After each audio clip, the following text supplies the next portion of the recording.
الله، الحمد لله، والصلاة والسلام على رسول الله وعلى آله وصحبه ومن والاه، وأشهد أن لا إله إلا الله وحده لا شريك له، وأشهد أن محمدًا عبده ورسوله. اللهم صل على سيدنا محمد النبي وأزواجه أمهات المؤمنين وذريته وآل بيته كما صليت على آل إبراهيم إنك حميد مجيد. أما بعد، النهارده إن شاء الله المجلس الثالث من مجالس الاستعداد لرمضان. المجلس الأول كان بعنوان إيه؟ الاستعداد لرمضان، صحيح. والمجلس الثاني منزلة اليقظة، وهذا المجلس هو المجلس الثالث ونتحدث فيه عن شعبان. وبداية أو الحديث العمدة والأصل الذي يبنى عليه العمل في شعبان هو حديث أسامة بن زيد رضي الله عنه عن أبيه قال: قلت يا رسول الله، صلى الله على النبي عليه الصلاة والسلام، لم أرك تصوم من الشهور ما تصوم من شعبان. فقال صلى الله عليه وسلم: ذاك شهر يغفل الناس عنه بين رجب ورمضان، وفيه ترفع الأعمال إلى الله، فأحب أن يرفع عملي وأنا صائم. فهذا الحديث أصل في استحباب إكثار الصوم في شعبان، مش استحباب الصوم، في استحباب إكثار الصوم في شعبان. لم أرك تصوم من الشهور ما تصوم في شعبان. صفة صومه صلى الله عليه وسلم لم تأتي في هذه الرواية أو في هذا الحديث، وإنما جاءت في صحيح مسلم. هذا الحديث في المسند، في صحيح مسلم من حديث عائشة رضي الله عنها قالت: كان رسول الله صلى الله عليه وسلم يصوم شعبان كله، كان يصوم شعبان إلا قليلا.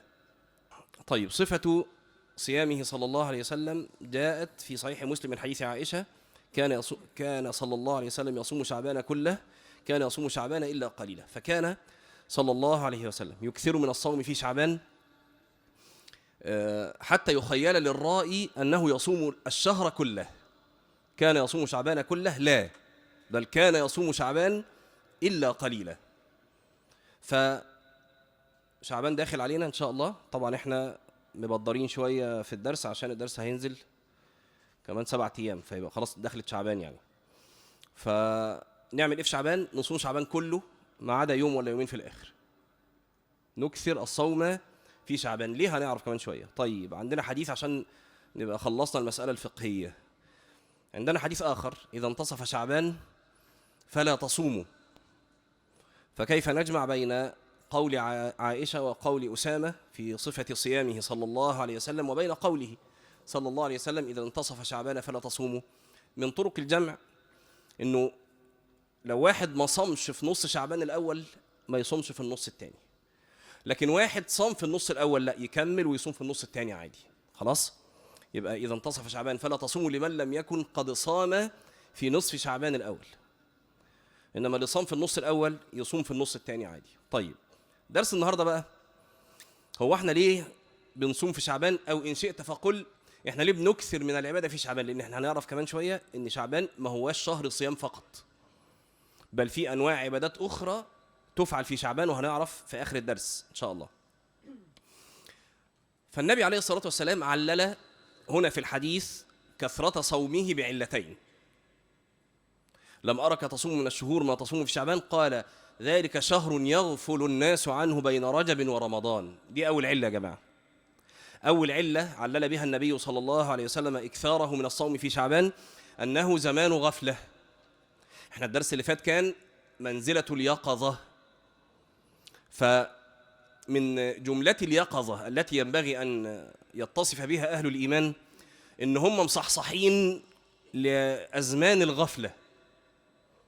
يعني إيه مصحصحين لأزمان الغفلة؟ يعني لما يلاقوا في زمان غفلة، يعني غفلة الناس فيه أشد من غفلة في غيره، وتلك الغفلة تعم، وانتم عارفين الغفلة أو أي شيء ممكن يبقى يعني انتشاره أو يعني قوته أفقية أو قوته رأسية. حد فاهم حاجة؟ يعني إيه لما المسألة الغفلة مثلا تعم عدد كبير كده، قوتها أفقي ولا رأسي؟ أفقي. طب لما نيجي شخص واحد ممكن يبقى غافل عن السنن، ممكن يبقى غافل عن الفرائض، ممكن يبقى غافل فواقع في الصغائر مع ترك الكبائر، مع ترك الفرائض، ممكن يقع في الكبائر، ممكن يقرب من الشرك. ده كله ايه؟ رأسي. فاحنا هنا بنتكلم عن ان الغفلة افقية، يعني تشمل فئة كبيرة من الناس. ذلك شهر يغفل الناس عنه. طيب الاول ليه بيغفلوا عنه؟ قال صلى الله عليه وسلم بين رجب ورمضان. يبقى شعبان شهر غفلة، زمان غفلة. ليه؟ أولا لأنه وقع بين شهرين عظيمين، رجب الفرد وهو أحد الأشهر الإيه؟ الحرم، وأهل الجاهلية كانوا يعظمون شهر رجب تعظيما شديدا، ولحق ذلك التعظيم بعض أهل الإسلام، فتجد حتى بعض المسلمين يعظموا رجب، شهر رجب، تعظيم شديد، ولهم احتفاء برجب على غيره، يعني على غير عادة في غيره من الشهور. بغض النظر احنا ما كانش في بدعة وسنة، ده بنتكلم عن انه شهر له ايه؟ يقظة معينة عند الناس. خلاص، وهو شهر حرام. وشهر رمضان، وما أدراك ما رمضان، شهر رمضان شهر الايه؟ اليقظة بقى، يعني على مدار العام ده الشهر اكتر شهر الناس بتفوق فيه المفروض. ووقع بينهما شعبان، فكان زمان غفلة. ولذلك يا جماعة قاعدة من قواعد السير إلى الله، قاعدة اللي ماشي في طريق ربنا سبحانه وتعالى لابد أنه ينتبه لهذه القاعدة، وهي إحياء زمان الغفلة. يعني عاوزين نخرج بقاعدة من هذا الدرس، هتكون هي دي القاعدة: إحياء زمان الغفلة. فلما كان شعبان زمان غفلة أحياه النبي صلى الله عليه وسلم، وده أصل في الدين، مش بنتكلم في شعبان بس. يعني أنت لو عملت مسح شامل كده لنصوص الشريعة، هتجد ان هذه المسألة مضطردة. يعني مضطردة؟ متكررة.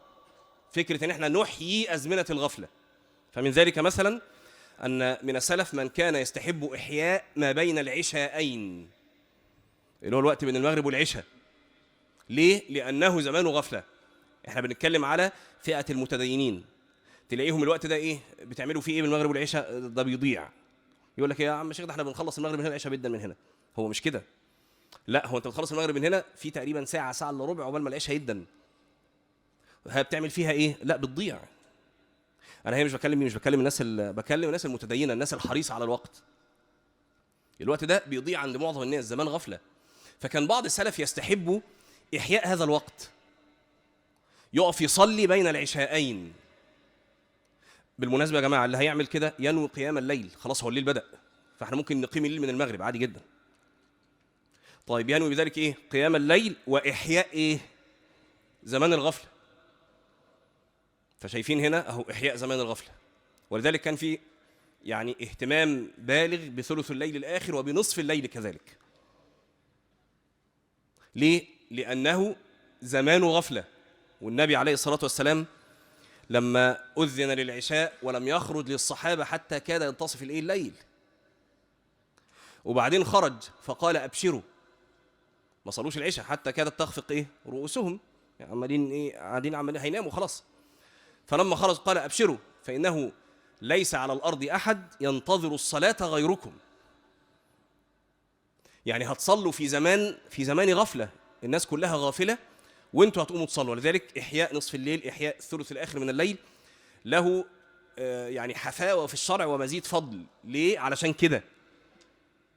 وفي هذا الوقت الشريف ينزل ربنا إلى سماء الدنيا فينادي كما جاء في الحديث، كلنا عارفين الحديث. ليه كل ده؟ عشان ده إحياء زمان غفلة. فزي ما قلنا بقى، لو بصينا في الشرع هنلاقي المسألة دي إيه؟ مضطردة. طيب ليه كان يا جماعة إحياء زمان الغفلة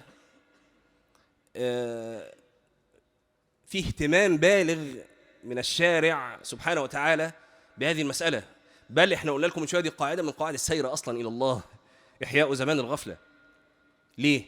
أول حاجة أن العبادة في زمان الغفلة أخفى من غيرها.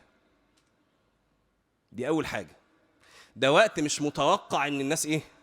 تعبد ربنا فيه، فتلاقوا العبادة في زمان الغفلة أخفى. ركزوا يا جماعة، احنا كل ده بنطوف حوالين إيه؟ احنا ليه هنعبد ربنا عبادة زيادة في شعبان؟ عشان بس ما نبقاش سرحانين. بس طلعنا كده شويه بنؤصل اصلا، وهو ان لما نلاقي زمان غفله نجري نحيي هذا الزمان بالعبادات ونكثر في هذا الزمان من العبادات. طيب ليه؟ علشان بقى الاسباب اللي بنقولها دلوقتي. اول حاجه ان العباده في زمان الغفله اخفى. وفكره يا جماعه اخفاء العبادات دي برضو دي مساله مهمه وخطيره، وللاسف لا ينتبه اليها، خصوصا مع انتشار السوشيال ميديا وسائل التواصل الاجتماعي والحاجات دي. بقى كل واحد في ايديه تليفون، لا تكاد تجد عباده مخفيه، حتى اللي هي اخفى العبادات قيام الليل. هو في بعد كده قيام الليل، هو لو يقدر يصور نفسه هيعمل كده. طب يعمل ايه؟ الحدق يدخل ساعه يقول لك ايه قيام الليل رحمكم الله، يبقى ايه الباشا صاحي وهيصلي، مش كده؟ يعني شوفوا يا جماعه يعني وسائل التواصل دي اخترقتنا لغايه فين. اخفى عباده ممكن تتعمل في الدنيا قيام الليل، ولذلك كان شرفها عظيم. ما احنا العباده الاخفى دي اثوب، وهتيجي كمان شويه ان شاء الله، بس لانها عباده خفيه اخفى الله ثوابها. فين ده؟ فلا تعلم نفس ما أخفي لهم من قرة أعين. إيه اللي قبليها بقى؟ تتجافى جنوبهم عن المضاجع يدعون ربهم خوفا وطمعا ومما رزقناهم ينفقون فلا تعلم نفس ما أخفي لهم من قرة أعين. ليه؟ الجزاء من جنس العمل. تتجافى جنوبهم عن المضاجع، ده بالليل ما حدش شايفك، أخفيت عبادتك أبشر. ليه؟ أخفى الله ثوابها. فلا تعلم نفس ما أخفي لهم، زي ما أخفيت عبادتك أخفي ثوابك.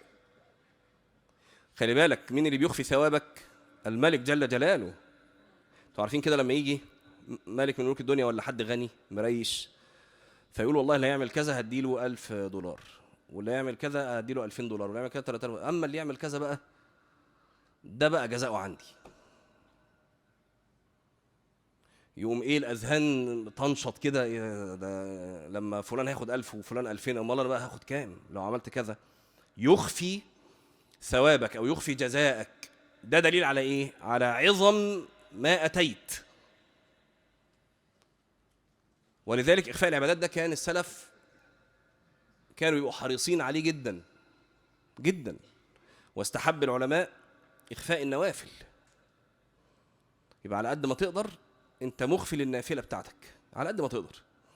مخفيها عن مين؟ عن اي حد تقدر تخفيها عنه، حتى عن مراتك لو يقدر. خدوا يا جماعه قاعده تانية ونطلع بالقاعدتين دول بقى من درس النهارده. القاعده التانية: اذا استطعت ان يكون بينك وبين الله خبء فافعل. كده قلنا قاعدتين. اول قاعده ايه؟ احياء زمان الغفله، دي قاعده من قواعد السير الى الله. يا اللي ماشي في طريق ربنا، يا اللي عاوز ربنا، يا اللي عاوز اخره، اللي عاوز جنه، لازم تبقى عارف القاعده دي، انه مشروع لك، مطلوب منك، متاكد عليك ان تحيي زمان الغفله. ليه؟ ادينا بنقول الاسباب اهو. القاعده الثانيه: اذا استطعت ان يكون بينك وبين الله خبء فافعل. خبء عن مين؟ عن مراتك، اعمل ده. عن جوزك، اعملي ده. كان بعضهم روي عن بعضهم. انا عاوز اقول لكم قبل بس ما نقول رؤيا ان بعض السلف كان بيتمنى انه يعرف يعمل عباده يخفيها عن الملكين. يخفيها عن الملكين، يعني الملك اللي بيكتب يقول وددت اني ايه عبدت الله عباده لا يعلمها الملكان. تبقى بينه وبين ربنا كده، محدش يعرفها، حتى الملكين اللي بيكتبوا مش عاوزهم يعرفوا حاجه. ليه يا شباب؟ علشان ده اقرب للاخلاص وابعد عن الرياء. الناس اللي بتتنطط وكل حاجه لازم يبقى قدام الكاميرا، ولازم كل حاجه قدام الموبايل، ولازم كل حاجه نشير بيها. وحتى لو ما عملناهاش للاسف الشديد تلاقي اول ما يمسك اجازه القران اول حاجه يصور وينزل على الفيسبوك وعلى الانستجرام وعلى الحمد لله الذي بنعمته. ايه يا عم في ايه؟ ما تخفي عبادتك. ليه بتعمل كده؟ اخفي العباده، مش لازم يعني. كان بعض السلف صام 40 سنة لا يعلم أحد بصيامه.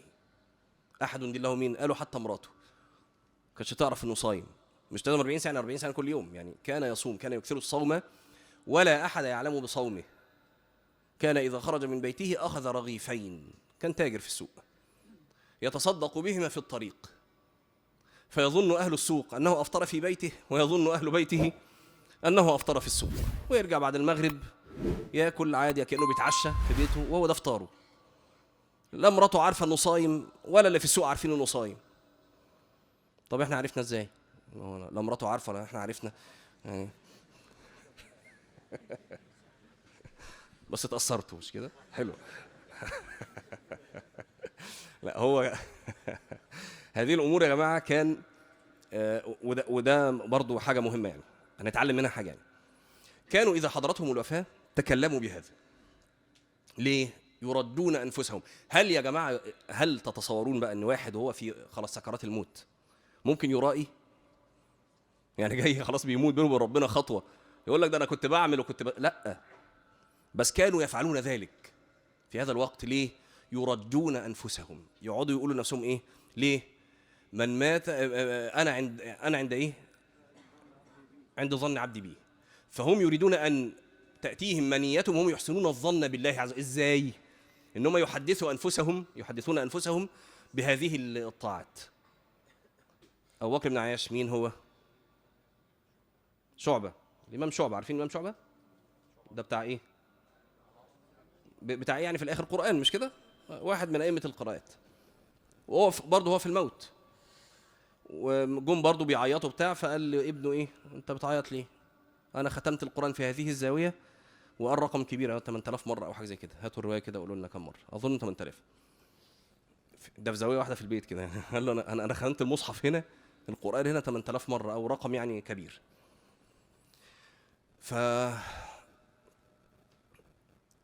كانوا يحدثون أنفسهم بهذا. طب إحنا نتعلم إيه من ده؟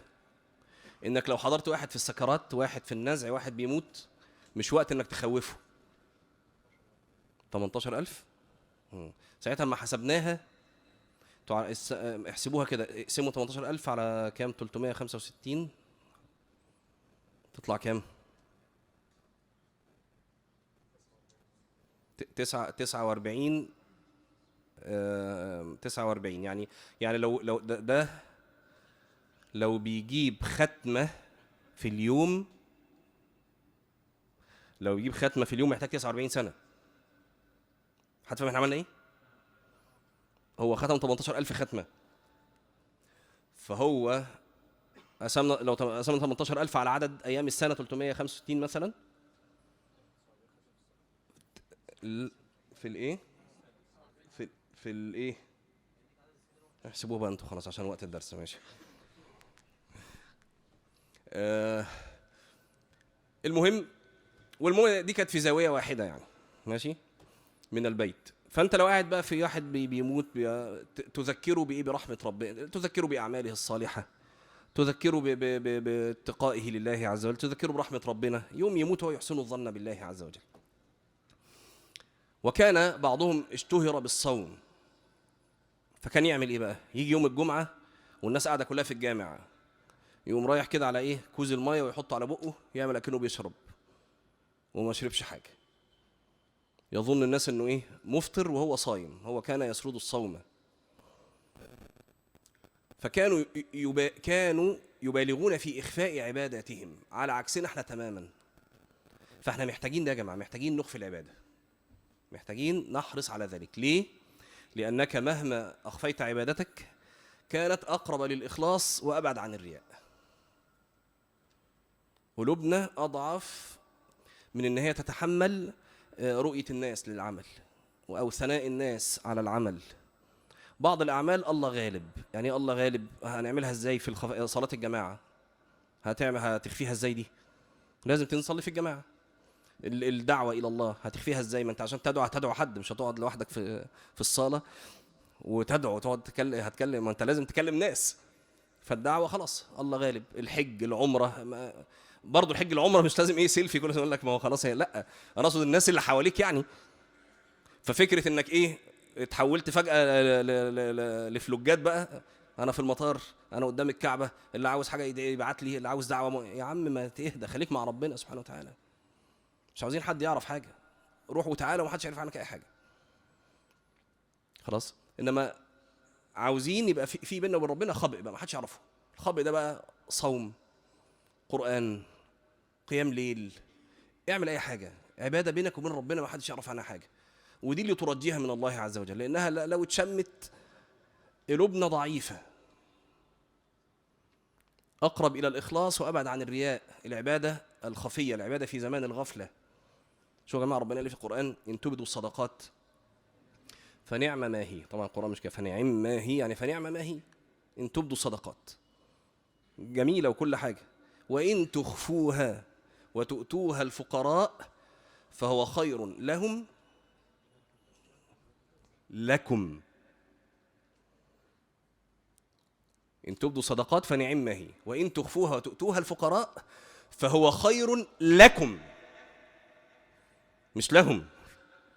ليه خير لكم؟ لأنك دفعت عن نفسك خاطر الإيه بقى؟ الرياء وحب الظهور وحب الثناء إنك تخفي الصدقة. وبعدين شوفوا الحديث من الذين يظلهم الله في ظله يوم لا ظل إلا ظله، رجل أخفى صدقته عن بعضه. شوفوا المبالغة، رجل أخفى صدقته عن بعضه مش عن غيره.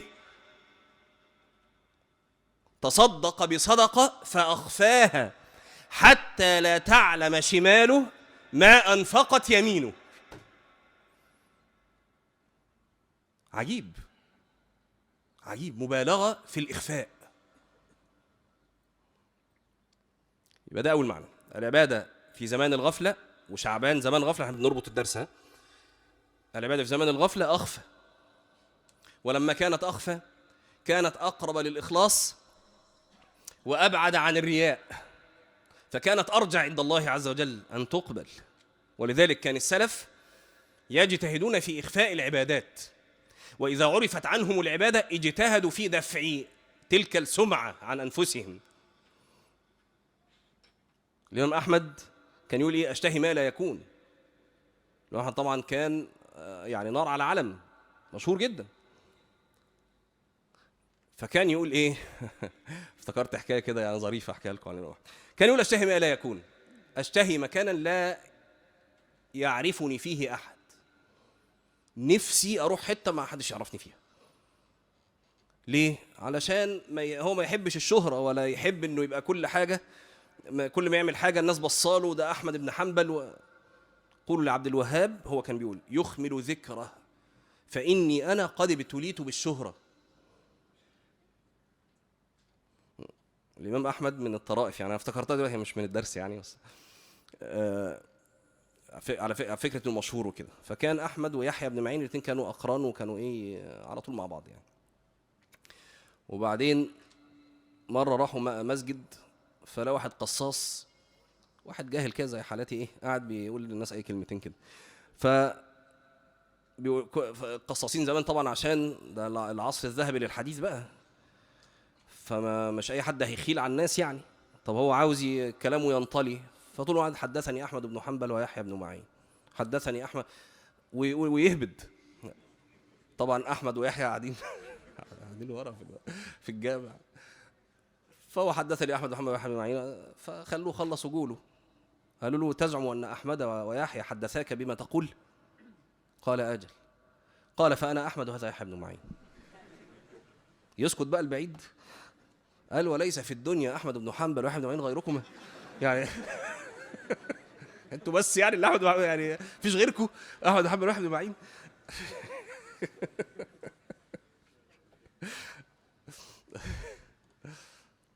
طيب، يبقى العباده في زمان الغفله اخفى، ولما كانت اخفى كانت اقرب للاخلاص وابعد عن الرياء. فلما كانت كذلك، كانت أقرب إلى الإخلاص وأبعد عن الرياء، كانت أشق على النفس. كانت أشق على النفس. ليه أشق على النفس يا جماعة؟ عشان حاجتين. أول حاجة إن النفس ملهاش حظ. عبادة النفس ملهاش فيها حظ، وعشان كده تلاقي نفسك على تنشط للعبادة اللي ليها فيها حظ. يعني ليه فيها حظ؟ يعني هتتشاف فيها، هتسمع كلمة حلوة، فتلاقي العبادة دي سهلة عليك، للنفس فيها حظ. العبادة اللي النفس ملهاش فيها حظ تلاقيها ثقيلة عليك. ولذلك من أصول التربية عندنا إنك تربي نفسك بتلك العبادات اللي النفس ملهاش فيها حظ، وإلا أنت كده ما بتربيش نفسك. ما هي نفس تحب الثناء وتحب إن تتشاف كويسة، فأنت بتربي نفسك إزاي؟ لا، قول لها لا تعالي لي بقى هنعبد ربنا عبادة ما حدش هيعرف بيها حاجة. عشان كده أول ما تعمل كده تلاقي نفسك عمالة إيه، يعني عاوز أي حد يعرف بأي طريق حتى من غير ما تتكلم. تلاقي واحد صايم ماشي ايه مطاطي راسه كده وعامل ليه عشان يتسال، يقول لك تقول اصل صايم. ليه؟ بصوا اللعبه، النفس عاوزه الحظ. عارفين اللي هو كان بيصلي وبعدين ايه واحد معدي قال له صلاته جميله، قال له صايم كمان، يعني طلع من الصلاه خلاص. اهو كده النفس عاوزه ايه؟ دايما يبقى ليها حظ في العباده. عاوز بقى تدي نفسك باللي في رجلك، عاوز تربي نفسك صح، روح دور على عباده النفس ملاش فيها حظ. شوفوا بقى اللعبه، تلاقوا العباده اللي المفروض النفس ملاش فيها حظ، الشيطان يدخل والنفس تدخل تخلق لنفسها حظ في العباده. زي ما قلنا لكم من شويه كده، ايه، قايم الساعه 3 الفجر هتصلي، ايدك على طول تجري على الموبايل قيام الليل رحمكم الله. عارفين ده ايه؟ ده حظ النفس. الحركه اللي انت عملتها دي اهو ده حظ النفس. لا يا شيخ ده انا بحث غيري ومش عارف بتحث غيرك. طب اول ما هتسلم السلام عليكم السلام، هتروح تجري تعمل ايه؟ تشوف جاب كام لايك وكام شير ومين علق، مش كده؟ يبقى انت بتحث غيرك برضو ولا نفسك؟ عارفين مشكلتنا يا جماعه ان احنا جاهلون بتلك النفس التي بين جنبينا، ما احناش عارفين انفسنا. لا ده حظ نفس. تلاقي الراجل اللي بيصلي بالناس مثلا الفجر، امام في المسجد بيصلي الفجر، يقوم يجي يصلي بالليل، تقوم النفس جايه تقول له ايه؟ طب بقى ايه، اطلع هنا وانزل هنا وحبر صوتك هنا وبتاع. ليه؟ عشان لما تنزل تقرا ده في الفجر يتقال لك الله يا عم الشيخ ده احنا ما شفناش كده، ما شفناش حد مرائي زيك. فالعبادات اللي النفس ملهاش فيها حظ ثقيله. فلما كانت العباده في زمان الغفله اخفى، كانت اقرب الاخلاص وابعد عن الرياء، كانت اشق. ما فيش حظ للنفس. المعنى الثاني اللي بيخليها اشق يا جماعه ان ما فيش، احنا عندنا حاجه كده ربنا جبل البشر على معنى كده، معنى بيسموه الايه؟ انك تتسلى بغيرك.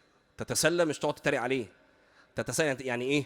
لما تلاقي واحد بيشاركك في حاجه تقوم دي تخفف عليك الحاجه دي، سواء الحاجه دي عباده او الحاجه دي بلاء مثلا.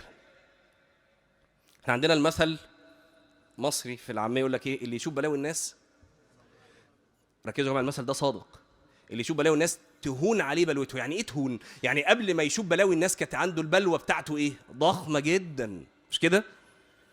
اول ما يشوف بلاوي الناس الضخامه دي تروح على طول. ليه؟ عشان خلق التسلي.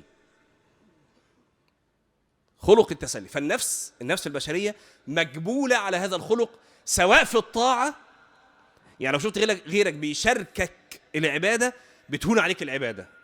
واعتبروا باحوالنا في رمضان، تلاقيك في التراويح انت نشيط فيها لمعاني كذا معنى منها، مش بس ده المعنى الوحيد، في كذا معنى، لكن من المعاني انك شايف غيرك بيشاركك الايه؟ العباده، فده بيسهل عليك العباده، بيسهلها عليك. ولذلك جاء إن للعامل منهم أجر 50 منكم إنكم تجدون على الخير أعوانا ولا يجدون.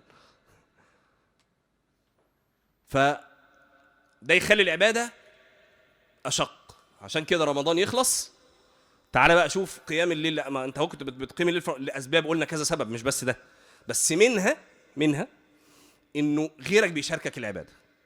تيجي يوم 2 شوال 3 شوال 4 شوال، شكرا ما فيش قيام ليل خالص. من الأسباب إن خلاص ما أنت شايف مين بيقيم ومين ما بيقيمش، بدليل إن لو قالوا يلا يا جماعة تعالوا النهارده هنتجمع وهنقيم ليلة، تلاقي نفسك نشيط إنك تروح تقيم معاهم الليلة. ليه؟ علشان غيرك بيشاركك عبادة أو حتى بلاء. زي ما قلنا لكم اللي يشوف بلاوي الناس تهون عليه بلوته، والخنساء قالت ايه؟ ولولا كثرة الباكين حولي على إخوانهم لقتلت نفسي. الخنساء أخوها مات، أخوها صخر، ورثته في قصيدة معروفة قالت ايه؟ عيناي جودة ولا تجمود لا تبكيان لصخر الندى. لسه في الثانوية القصيدة دي؟ حد في الثانوي هنا؟ كانت في الثانوي القصيدة دي موجودة لسه ولا خلاص؟ الخنساء ترثي صخرا، مش موجودة؟ ماشي. امال عندكم ايه؟ مهرجانات؟ حط لكم مهرجانات في المهم هي رثت صخرا بايه؟ بابيات بقى ايه؟ عيناي جودة ولا تجمود لا تبكيان لصخر الندى لا تبكيان الجريئة الجميلة لا تبكيان الفتى السيدة. انا حافظها من ثانوي. طويل النجاد رفيع العماد ساد عشيرته أمرده، إذا القوم مدوا أيديهم إلى المجد مد إليه يده، فنال الذي فوق أيديهم من المجد ثم مضى مصعدا، ترى المجد يهوي إلى بيته يرى أفضل الكسب أن يحمد. أو يعني ممكن تلاقوا تأليف في النص، أنا قلت كده بس المهم يعني إيه هي في المهم فلما مات أخوها صخر وبكيته بكاء شديدا، قالت بقى معنى رائع جدا في معنى التسلية دي، السلوى. قالت ولولا كثرة الباكين حولي على إخوانهم لقتلت نفسي، ولا يبكون مثل أخي ولكن أعزي النفس منهم بالتسلي. يعني لولا كثرة الباكين حولي، دي اللي فقدت أخ ودي اللي فقدت أب ودي اللي فقدت ابن، لقتلت نفسي، ما كنتش أستحمل فقدان صخر. ولا يبكون مثل أخي، صحيح صخر ده في حتة تانية، ولكن أعزي النفس منهم بالتسلي. النفس مجبولة على كده. ولذلك في القرآن يا جماعة ماذا قال الله عز وجل مخاطبا نبيه في سورة صاد؟ اصبر على ما يقولون، في سورة صاد. ومن أول الآية دي لقرب ختام سورة صاد كله ذكر بلاءات الأنبياء. اصبر على ما يقولون واذكر، من أول هنا لآخر لقرب نهاية السورة ذكر بلاءات، كأن المعنى اصبر ولكي تصبر اذكر. فهمتوا دي؟ لما تذكر بلاء من كان قبلك على هذا الطريق يهون عليك البلاء اللي انت فيه. سيدنا محمد صلى الله عليه وسلم طبق ده عمليا بقى. لما جبذه الرجل جبذة شديدة قال رحم الله أخي موسى أوذي بأكثر من ذلك فصبر. ده تطبيق عملي على قول الله عز وجل اصبر واذكر. ولذلك اللي عاوز يصبر على مر العيش وشدته وضيقه وكذا يعيش مع السلف، مع قصص السلف، هيصبر. ولذلك يا جماعة كان من عذاب أهل النار بقى، ركزوا بقى كده عشان آية ممكن كتير ما يركزش فيها. انتوا عارفين لما يجي واحد مسجون وبعدين يبقى شقي شوية ولا مشاغب ولا يعمل لبش، يقوموا عاوزين يعاقبوه في السجن، يعملوا فيه ايه؟ رد سجون كلكم ما شاء الله. يحبسوه حبس ايه؟ انفرادي. ليه يحبسوه حبس انفرادي؟ زيادة في العقوبة عليه. ليه؟ علشان مش هيتسلى هو دلوقتي ايه؟ شايف نفسه محبوس لوحده بقى خلاص، مش شايف قال الله عز وجل في أهل النار وهم فيها لا يسمعون. مما قيل طبعا في خلاف بين العلماء في تفسير هذه الآية، لكن مما قيل في تأويلها وهم فيها لا يسمعون، لا يسمع بعضهم صراخ بعض حتى يخيل للرجل أنه يعذب وحده. يعني من عقاب أهل النار في وقت من الأوقات إن خلاص هيقطع الاتصال بينهم وبين بعض، فكل واحد في النار له شايف حد وله سامع حد، ويخيل إليه أنه يعذب وحده. يعني حتى يا جماعة التسلي ده حرم منه أهل النار وهم فيها لا يسمعون. يبقى العبادة في زمان الغفلة أخفى، فلما كانت أخفى كانت أقرب للإخلاص وأبعد عن الرياء، فلما كانت كذلك كانت أشق على النفس. طيب ليه أشق على النفس؟ المعنيين. أول معنى إن النفس ملهاش حظ في هذه العبادة. المعنى الثاني إنها فقدت معنى التسلي، فلما كانت أشق كانت أثوب. لما كانت أشق كانت أثوب. إيه ده؟ هي العبادة كل ما تكون أشق تكون أثوب. مين اللي قال كده؟ سيدنا النبي عليه الصلاة والسلام. ماذا قال لعائشة؟ أجرك على قدر نصبك. كل ما تتعبي زيادة أجرك يكون إيه؟ أكبر.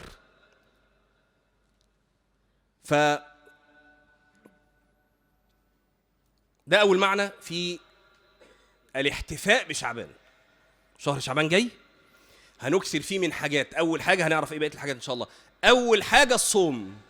سيدنا النبي عليه الصلاة والسلام كان يصوم من شعبان ما لا يصوم من غيره من الشهور. كان يصوم شعبان كله. كان يصوم شعبان إلا قليلا. هنصوم شعبان كله ما عدا يوم يومين 3 ماشي. ليه؟ عبادة في زمان الغفلة. ذلك شهر بين يغفل الناس عنه بين رجب ورمضان. طيب المعنى الثاني يا جماعة يا أهل الإيمان، ركزوا معانا بقى. المعنى الثاني الكبير في فكرة إن إحنا لما نشوف زمان غفلة نجري نعبد، أن بهذه العبادة نستدفع عذاب الله عز وجل. يبقى ذلك شهر يغفل الناس عنه بين رجب ورمضان، فالعبادة أخفى فأقرب للإخلاص فأشق فأثوب. شكرا. معنى ثاني كبير في إحياء أزمنة الغفلة، إن أهل الديانة أهل الإيمان لما يلاقوا وقت انتشرت فيه الغفلة أفقيا أو عظمت فيه الغفلة رأسيا يترعبوا. ليه يترعبوا؟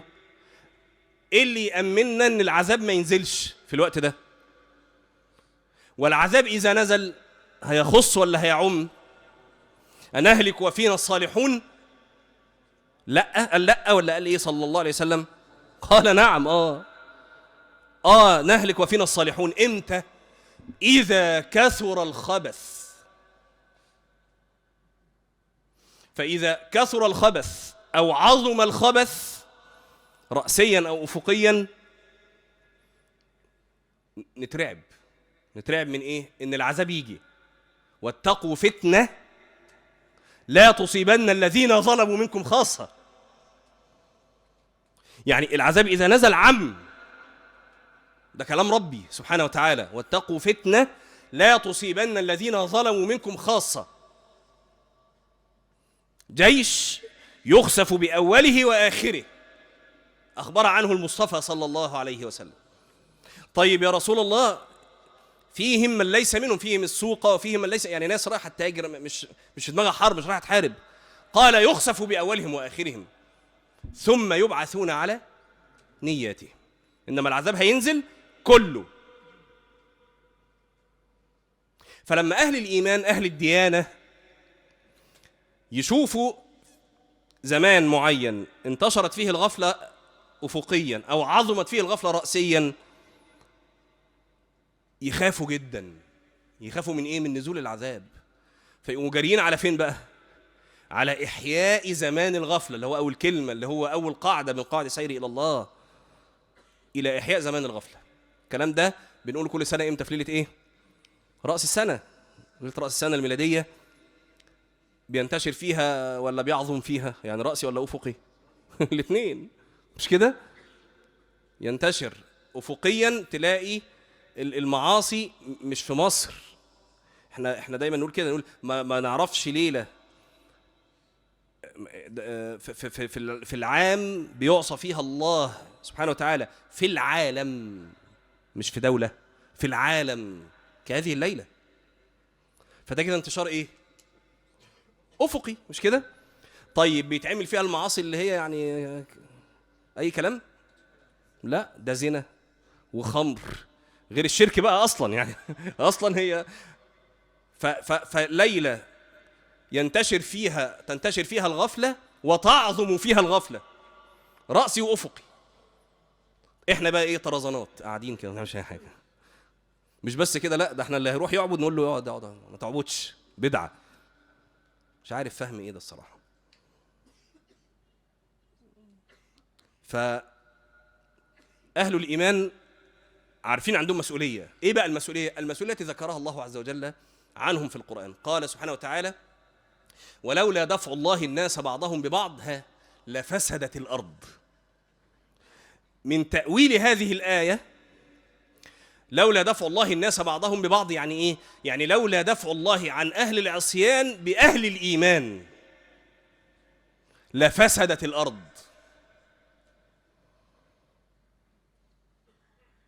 فمهم جدا في أزمنة الغفلة أهل الإيمان يلحظوا ذلك مهلا عن الله مهلا. فلولا شيوخ الركع أو عباد ركع وأطفال رضع وبهائم رتع لصب عليكم العذاب صبا. طب إيه اللي بيدفع العذاب؟ مما يدفع العذاب الشيوخ الركع العباد. إني لأهم بأهل الأرض عذابا فأنظر إلى عمار بيوتي والمستغفرين بالأسحار فأصرف عنهم العذاب. فأنظروا إلى عمار بيوتي والمستغفرين بالأسحار فأصرف عنهم العذاب. إني لأهم بأهل الأرض عذابا فأنظروا إلى عمار بيوتي تنبيه على شرف المكان، والمستغفرين بالأسحار تنبيه على شرف الزمان. فأصرف عنهم العذاب. فلما نلاقي مثلا ليلة زي ليلة رأس السنة أو شعبان، بقى احنا داخلين هو شعبان زمان غفلة، لما ليلة رأس السنة نلاقي ده كله، هنعمل إيه؟ نحرق بقى دم اللي بيقولوا بدعة ولا إيه؟ نروح المساجد كمان، مش بس لا. عادي كده، مفيش مش بدعة يا جماعة، مش بدعة. نروح المساجد نعبد ربنا سبحانه وتعالى، نفر إلى الله جل وعلا. احنا ما بنخصصش حاجة، احنا تلمحنا معنى الغفلة ففزعنا بس. النبي عليه الصلاة والسلام لما يتلمح شيئا من ذلك يعمل ايه؟ يقوم فزعا ويل للعرب من شر قد اقترب من يوقظ صواحب الحجرات كي ايه؟ يصلين. قوموا صلوا. أنا أهلك وفي ده في نفس الحديث، أنا أهلك وفيها صلون؟ قال نعم إذا كثر الخبث. فإذا كثر الخبث قوم صلي. يعني ازاي؟ يعني يا جماعة ليلة احنا عارفين ان احنا الليلة اللي قبليها والليلة اللي بعديها دي ليلة غير في ايه؟ انتشار المعصية وعمق المعصية. يعني جايبين من القاع طوابير على محلات الخمرة واحنا في دولة مسلمة، يعني غالبية مسلمة. امال بره بيحصل ايه؟ فاحنا عارفين ده الخمرة اللي هي مقننة. طب المخدرات كله بيرزق الليلة دي، ما فيش حد. هو الرزق الحرام رزق ولا مش رزق؟ ايوه الرزق الحرام رزق ماشي. دي مسألة في العقيدة دي، ها؟ فبيقولوا انه رزق، لان خلاف لبعض المبتدعة. والرزق ما ينفع ولو محرمة، يعني كل ما انتفع به الانسان رزق حتى لو كان محرم، هو من الله جل وعلا. مش من الله دي حاجة كويسة، لا مش المقصود كده، قصة تانية بس في العقيدة مش وقته. المهم نرجع تاني بقى لموضوعنا. فالليلة دي تعدي عليك زي أي ليلة؟ لا طبعا ما تعديش عليك زي ليلة. لازم نحدث شيئا يدفع ذلك الإحداث. يعني هم أحدثوا معاصٍ يحدث أهل الإيمان لها طاعات. ليه؟ ولولا دفع الله الناس بعضهم ببعض لفسدت الأرض. نرجع بقى لشعبان، ليلة رأس السنة فاتت خلاص. شعبان كده برضو يا جماعة زمان غفلة. ليه زمان غفلة؟ الناس بتحتفي برجب وبتحتفي برمضان، يجي شعبان يروحوا بقى يخزنوا الايه؟ الاكل علشان رمضان، ويروحوا يشتروا لبس العيد عشان لو مش هيشتروه في رمضان، يعني بيبتدوا يهتموا بالدنيا شويه. ده اللي بيحصل في شعبان على فكره. واقل القليل تلاقيه منتبه لمعنى شعبان ده، وتلاقي الناس ايه يعني انا ما اعرفش ان في حد بيقول كل سنه طيب على شعبان. بيقولوها على ايه؟ على رجب. يعني تلاقي الناس بغض النظر بدعه ولا مش قضيتي دي، بتكلم على ان رجب ليه احتفاء عند الناس كده، معظمينه. ورمضان طبعا معظم. يجي شعبان ما تلاقيش حد بيحتفل يعني ايه او بيهنئ بقدوم شعبان. فهو زمان غفله. طيب فنلمح فيه معنى بقى ايه؟ معنى ان احنا بندفع اهل الايمان اهل الطاعات اهل الديانه انشغالهم بالعباده في هذا الزمان في زمان الغفله يدفع البلاء، يدفع العذاب النازل عن أهل الأرض. فده معنى آخر في إحياء في إحياء أزمنة الغفلة اللي منها شعبان. قال صلى الله عليه وسلم: ذلك شهر يغفل الناس عنه بين رجب ورمضان. يبقى ده أول معنى اللي من أجله نحيي شعبان.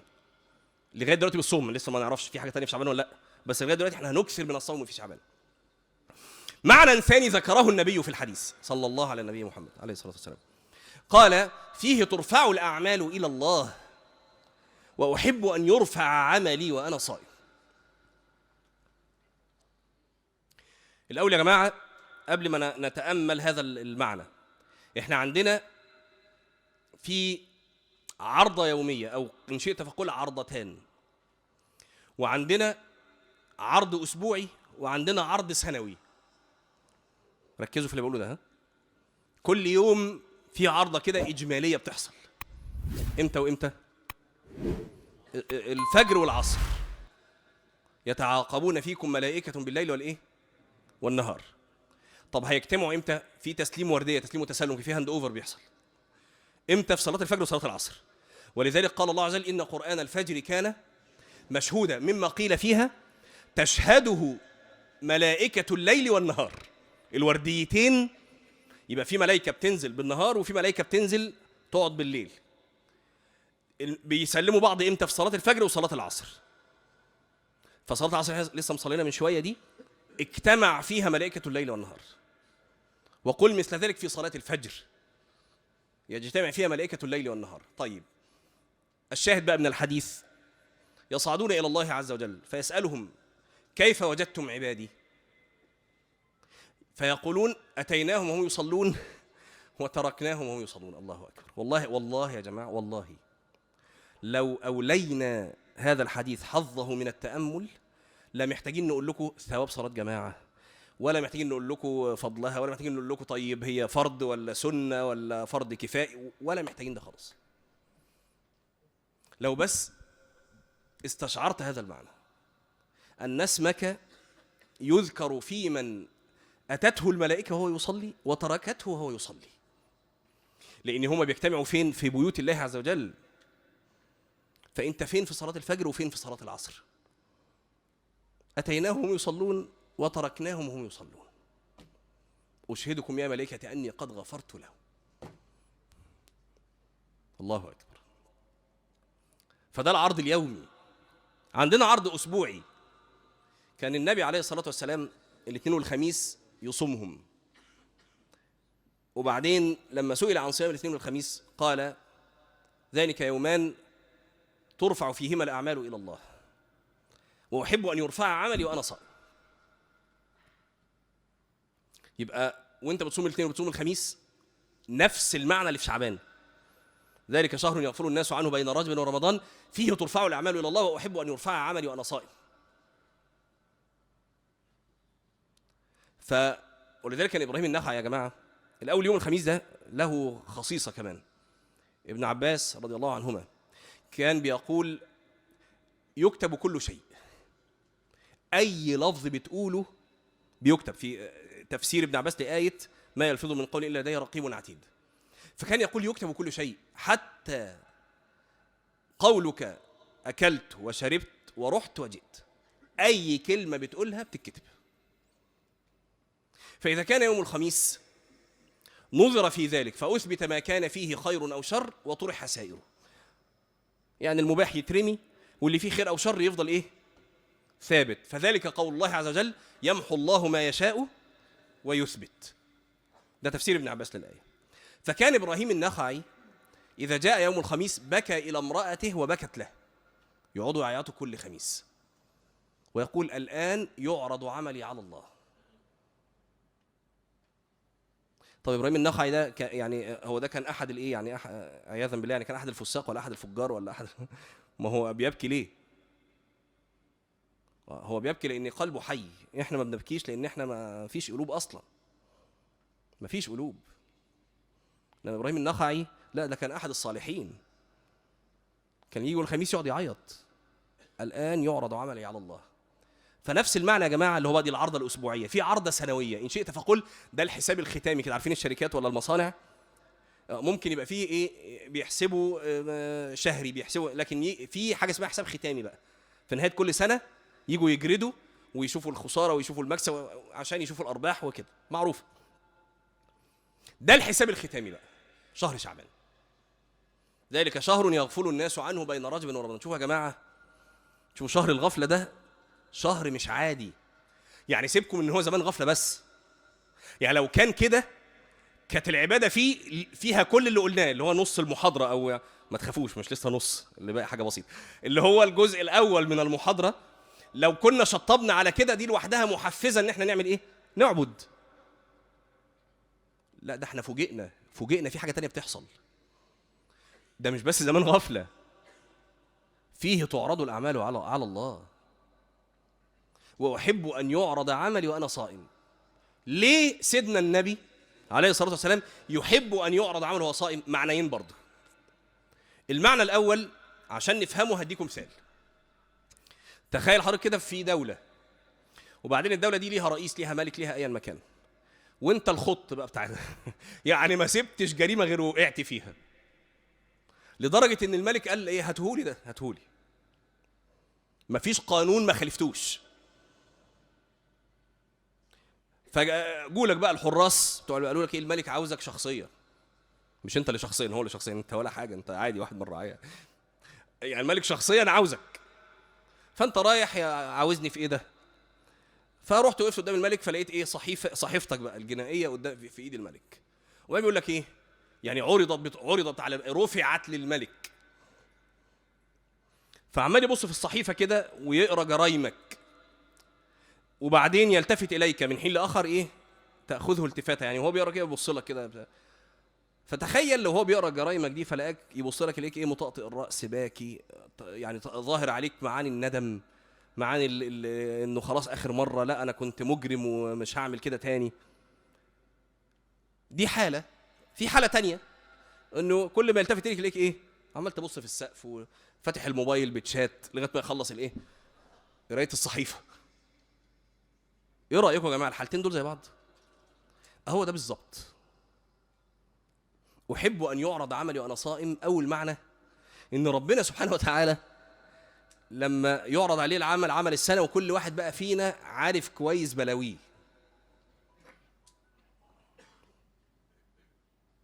كل واحد فينا عارف كويس بلاويه.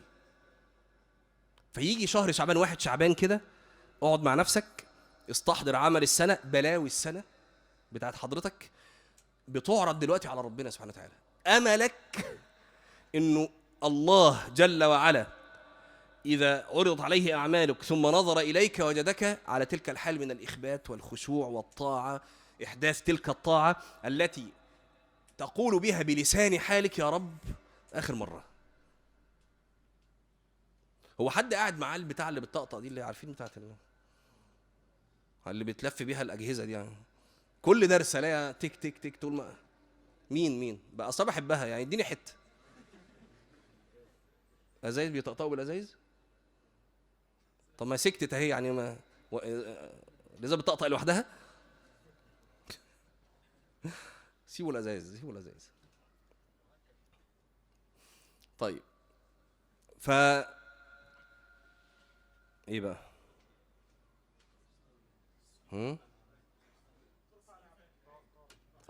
فاستحضر هذا المشهد دائما، ان اعمالك، اعمال السنه ببلاوي السنه. عشان كده كان ابراهيم النخعي بيبكي. الآن يعرض عملي على الله، يرفع عملي إلى الله. هو العمل ده اللي هو شكله إيه؟ بلاش، مش هقول لك ربنا، هقول لك أنت لو أنت راجل، يعني راجل عدل، يعني ما واديتك صحيفتك وقلت لك خد اقرا صحيفتك وشوف أنت تخش جنة ولا نار. أهو مفيش ربنا أهو، بقول لك أنت اللي قول على نفسك. خد صحيفتك كده وقول الصحيفة دي توديك فين، وانا راضي ضميرك. اهدي الاعمال اللي بتعرض على ربنا في شهر شعبان. فازاي يجي واحد شعبان زيه زي واحد ذي القعده، زيه زي واحد ذي الحجه؟ ازاي يعني؟ ازاي؟ الان يعرض عملك على ربك جل وعلا. فيبقى إذا نظر إليك وجد منك هذه الحال. انتوا عارفين الصوم مما يحدثه في النفس فكرة الايه الخشوع والإخبات، وتلاقي يعني العبادات التانية ما تعملش ده قوي يعني، ولو عملته بيبقى لحظية، إنما الصوم تلاقي الحال ده مستمر معاك مدة. فكأن هذا هو الحال أو تلك هي الحال التي نريد أن نكون عليها وأعمالنا تعرض على الله. معنى ثاني بقى، احنا قلنا في معنيين هنا في فكرة ان العمل بيعرض على ربنا في شهر شعبان، وهو معنى انك هتختم صحيفتك بايه. لو قلنا ان الصحيفة هي هتطلع في شعبان، ما هو طبعا هي وهي طالعه في شعبان العمل بيكتب برضه يعني، ولا شعبان اجازة؟ ما فيش اجازة يعني، انت العمل بيكتب برضه. فكأنك بتختم صحيفتك بايه؟ بالعبادة. طب وايه من اجل العبادات ثوابا ايه؟ الصوم.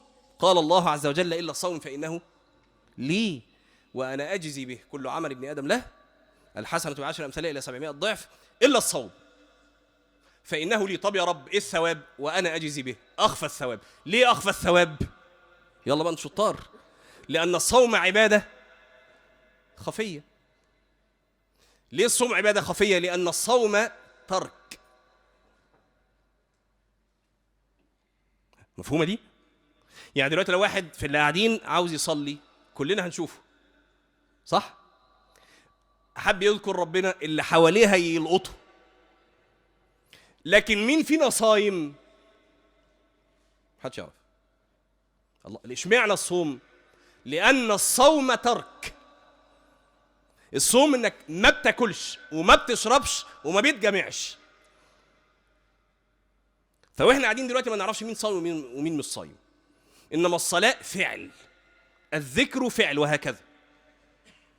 فالصوم عبادة خفية. فلما كان الصوم عبادة خفية أخفى الله ثوابه، والجزاء من جنس العمل. إلا الصوم، إيه الثواب يا رب؟ فإنه لي وأنا أجزي به، إنما يوفى الصابرون أجرهم بغير حساب، مما قيل في تأويله إنما يوفى الصابرون الصائمون، لأن الصوم صبر. صبر لغة، انتوا عارفين الصبر في اللغة يعني ايه؟ الحبس. قتل فلان صبرا يعني حبسا، يعني حبس حتى مات. والصوم حبس برضه. عارفين كده ولا لا؟ مش عارفين؟ طب الصوم في اللغة يعني الحبس برضه.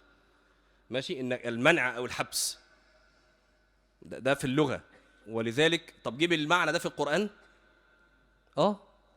إني نظرت للرحمن صوما، اللي هو إيه الصوم هنا؟ الامتناع عن الكلام، مش الصوم اللي هو الصوم بتاعنا. الامتناع عن الكلام، إنك تحبس نفسك أن تتكلم. فيبقى ده معنى تاني يخلينا برضو لما نعرف إن شعبان شهر رفع الأعمال إلى الله ما يعديش عليه زي أي شهر يا جماعة. إن إحنا نقفل صحيفة السنة دي بعمل هو من أعظم الأعمال ومن أكثر الأعمال ثوابا، اللي هو إيه؟ الصوم. لغاية دلوقتي إحنا ما اتكلمناش حاجة تانية. إحنا اتكلمنا إن شعبان هنصوم. ليه؟ عشان حاجتين. أول حاجة زمان غفلة، تاني حاجة شهر تعرض فيه الأعمال على الله عز وجل. في معنى ثالث في شعبان يخلينا نكثر من الصوم، وهنفاجأ بقى إن شعبان مش بس صوم، وهو الاستعداد لرمضان. وهو أصلا اللي خلى الدرس ده ضمن سلسلة الاستعداد لرمضان. إن شهر شعبان ما ينفعش يفوت. ليه؟ لأنه لو فات هتخش رمضان وإنت مش مسخن. فاكرين بقى الاستعداد لرمضان؟ هتدخل هيجيلك شد عضلي، مش مسخن. فيبقى لازم نستعد في شعبان بأعمال رمضان. قبل ما نشوف أعمال رمضان يا جماعة، في معنى تاني. احنا قلنا شعبان لو كان زمان غفلة بس هنعبد ربنا، فوجئنا ان شعبان مش بس زمان غفلة، ده شعبان في معنى تاني أكبر، وهو إنه شهر تعرض فيه الأعمال على الله. شعبان يا جماعة في معنى تاني كمان خطير.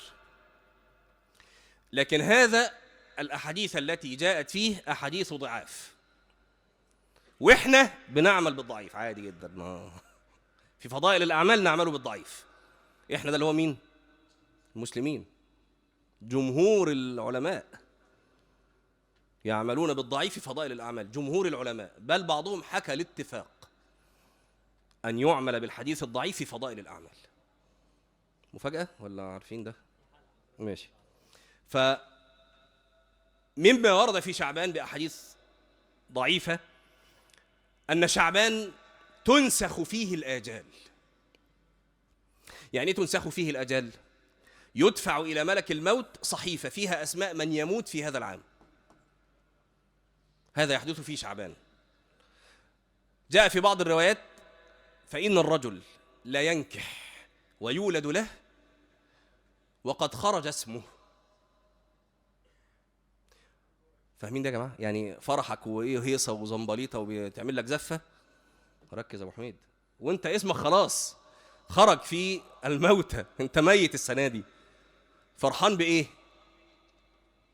ويولد له، وقل بقى مثل ذلك، يجي له شغل وينجح في الثانوية. في رواية وليس له اسم في السماء. اسمه خرج خلاص. فهذا مما ورد في شعبان تنسخ فيه الأجال. مما ورد في شعبان أنه يختم فيه على أسماء الحجيج فلا يزاد فيهم ولا ينقص. هذا ورد في شهر شعبان. اللي عاوز يحج هي فرصته. طب ده التأشيرات قفلت دي مش بتاعتك، دي بتاعت ربنا. في شهر شعبان يختم فيه على أسماء الحجيج في هذا العام فلا يزاد فيهم ولا ينقص خلاص.